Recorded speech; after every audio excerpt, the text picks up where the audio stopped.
Mark chapter 8.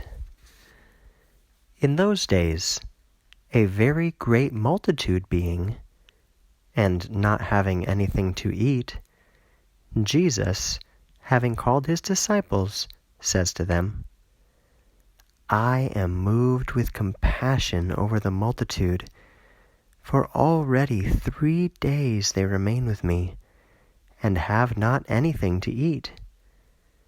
And if I should release them hungry from fasting unto their house, they shall be fainting in the way, for some of them have come from far off. And his disciples answered to him, saying, From what place shall any of these here be able to fill of bread at a desolate place?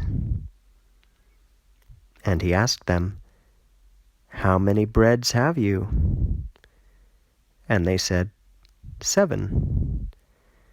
And he gave exhortation to the multitude to recline upon the ground. And having taken the 7 breads, having given thanks, he broke, and gave to his disciples that they should place them near, and they placed them near to the multitude. And they had a few small fishes, and having blessed, he said to place them near also.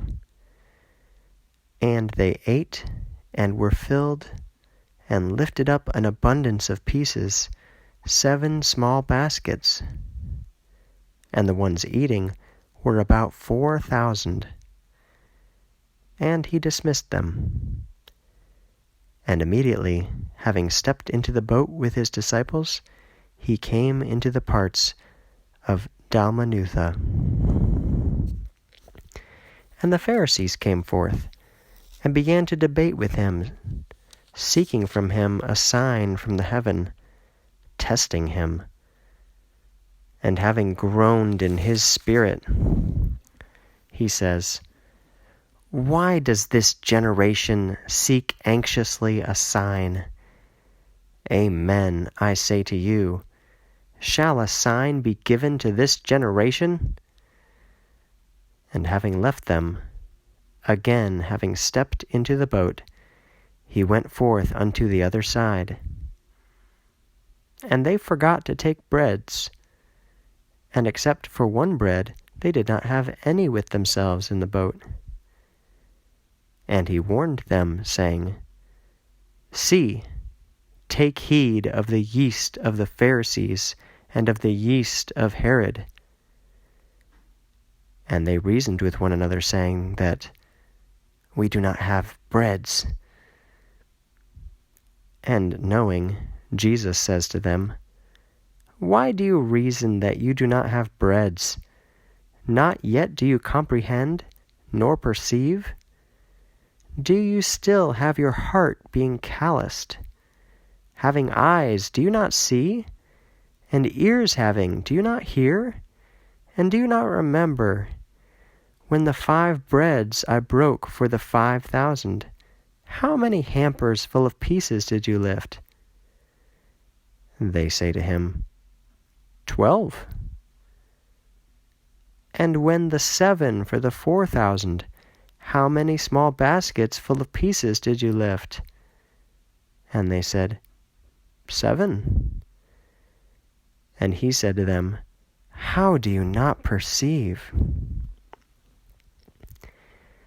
And he comes into Bethsaida, and they bring to him a blind man, and appeal to him that he should touch him. And taking hold of the hand of the blind man, he led him outside of the town. And having spit into his eyes, having placed his hands to him, he asks him if he sees anything.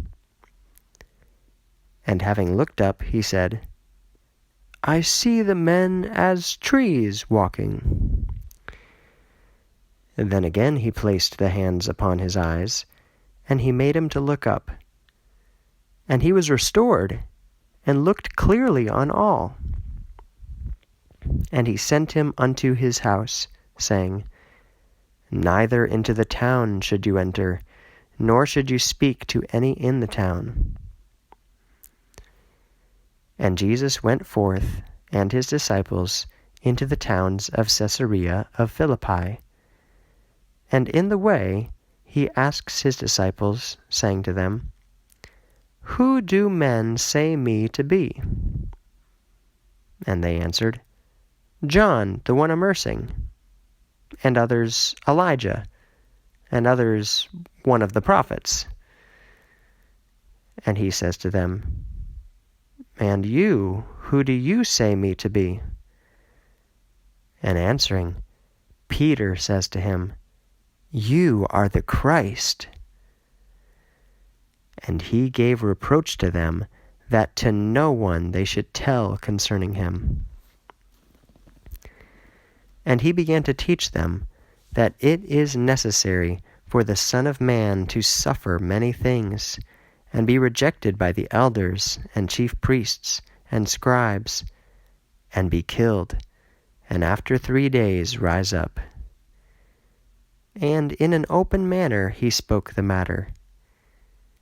And Peter, taking him to himself, began to reproach him.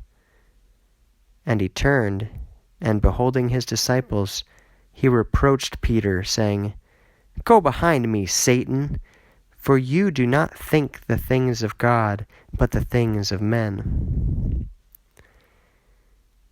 And having called the multitude with his disciples, he said to them, "Whoever wants to come after me, let him totally reject himself, and lift his cross, and follow me. For whoever should want to preserve his life will lose it, and whoever should lose his life because of me and the good news, this one will preserve it. For what will it benefit a man if he should gain the whole world and suffer loss of his soul? Or what shall a man give as a bargain for his soul? For whoever should be ashamed of me and of my words in this adulterous and sinful generation, even the Son of Man shall be ashamed of him whenever he should come in the glory of his Father with the holy angels."